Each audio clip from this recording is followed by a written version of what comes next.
Class, now we come to the last section on Hinduism. There are going to be about 3 or 4 lectures, depending on how long they go, on the end of Hinduism. And what I'm going to do now is I spent all this time last week and now this week describing to you what Hindu thought is like and the differences between popular historic and philosophical religion and the different challenges that come to play. Now what you'll see is the last phase, which is how has Hinduism responded to external challenges and internal challenges. By that I mean traditions that come, like Christianity and Islam and the West, into India and now have shaped the way the Hindus perceive themselves and their own understanding of reality. And how have they been changed from within? What challenges have occurred? For example, for those of you who are in the West, Protestantism was an internal challenge to Catholicism because Protestants were part of the Catholic Church at one point. Hitler and Mussolini was an internal challenge to the democratic system. So they enabled the formation of these tyrannical rulers. World War I and World War II was a challenge to the fruits and the blessings of technology. We got a sense of how detrimental and damaging those things can be when they are put in the wrong hands. So those are internal challenges. There are external challenges.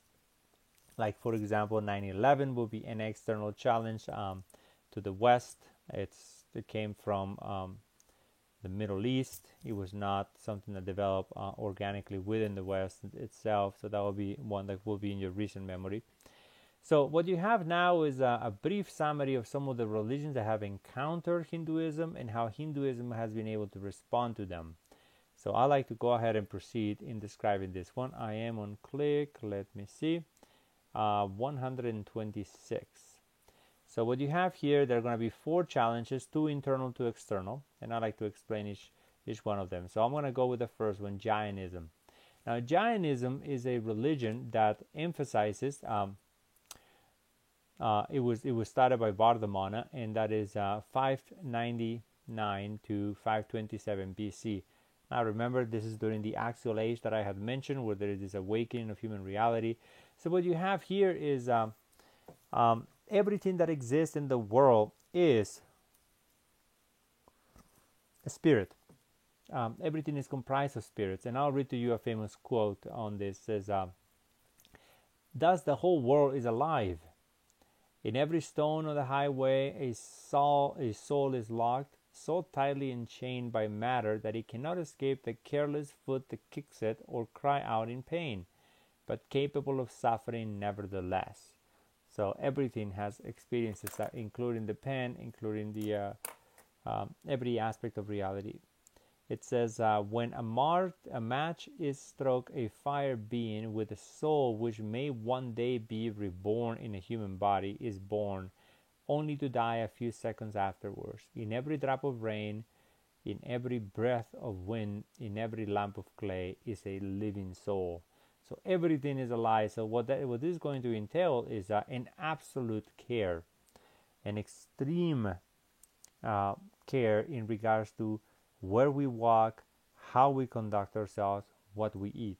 So the Sikhs are going to be the ones that are going to cover their faces and put a small little mantle on their face so that when they breathe, they do not breathe a mosquito, for example, or a fly. When they walk on the road, they are going to sweep the ground to make sure they don't step inadvertently on a spider or another insect, and they will cause pain. They are fruitarians, which means it's the least amount of damage that you do to another being, a plant, in order to extract what to eat. If you're carnivorous, then you eat meat and you are killing an animal. If you eat vegetables, you have to strip them from the ground, and that kind of breaks up all of these beings that are together and worms, and has a lot of collateral damage. And then on the other hand, you have fruitarians, which is when the fruit is very ripe, all you do is just simply pluck it from the tree without causing much damage. It's not like getting a potato from the ground or a carrot and then you're ripping it out. So that would be one sense. And then there is a hierarchy of existence, and that is beings are distinguished by the degree of senses that they have. So animals that have one sense, like plants, are lower than those who have two senses, like the worms and leeches and shellfish. Those who have three senses, which are deaf and blind, ants and fleas and moths. Four senses are they are deaf, flies and wasps and butterflies, and then five senses, which is the human being. And then you have two paths to pursue. Now, one of the challenges that they are going to bring to Hinduism is why do we need the Vedas? Why do we need this collection of writing? Remember the preliminary questions that I raised about reading the book of Genesis is, why do we need any special revelation at all? And so the Jainists are going to come and challenge that. Why divine inspiration? The second challenge that is going to come from it is this caste system is just a made man structure to be able to oppress others and at the benefit of some. And so this is man-made law that is binding human beings, and they need to be broken away from. So the Jainists are going to reject the Varna, Ashrama, Dharma system, and they're going to continue within themselves. The other one is they look down upon this idea of the caste system itself, and especially the idea of untouchables. It is a very cruel and dehumanizing way of treating others, and so they are going to seek to eradicate that. And then the fourth challenge that they are going to bring is what's called ahimsa, and you're going to see how Mahatma Gandhi will use that concept, which is peaceful non-resistance or non-violence. So they are pacifists. You don't retaliate. They would be opposed to Arjuna going back and fighting for the kingdom. That is not something that you would do as a consistent Jainist. So I posted for you what the spiritual path is and what the ordinary path is as a Jainist. Of course, as you would tell, what they offer as a way of life is too difficult for human beings in general to be able to make sense of and put it into practice. Sometimes I give extra credit in my physical classes for students who want to put these things into practice. So what you have here is ordinary existence. You have to be a vegetarian. You have to be monogamous. Limited possessions, limited traveling. The more you travel, the more you're stamping on things and hurting things. You have to fast. Meditation, sweeping the ground, face mask, strain water, no eating at night, and no root vegetables.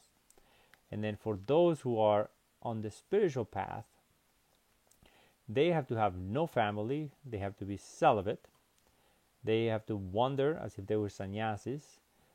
They have to walk, not use vehicles, on bare foot to feel the ground and make sure the damage they're making. They have to beg for food rather than cooking and causing pain. They have to suffer all insults and occasionally self-starvation. Now that is the most consistent way in which you will die, which means the least way in which a human being will cause harm to others is by not existing. And you don't want to harm yourself in suicide, and you don't want to harm others by constantly depending upon them and consuming more and more and more. And so the alternative that is left is for you to starvation. You stop consuming and your body breaks down and then you pass away. So that will be one challenge. Jainism, that will be quite significant. What I will do is pause here and then move on to Buddhism on the next one, because Buddhism will be quite a significant challenge to the internal consistency of Hinduism. But you get a sense now that this is questions that are very much to be asked. Hindus have to provide an answer for, and unless they do so, then you have groups like the Jainists and the Buddhists that are going to depart from the tradition and will not be realigned unless those questions are resolved, and they stand to be resolved still. So those are the giants. I'm stopped now.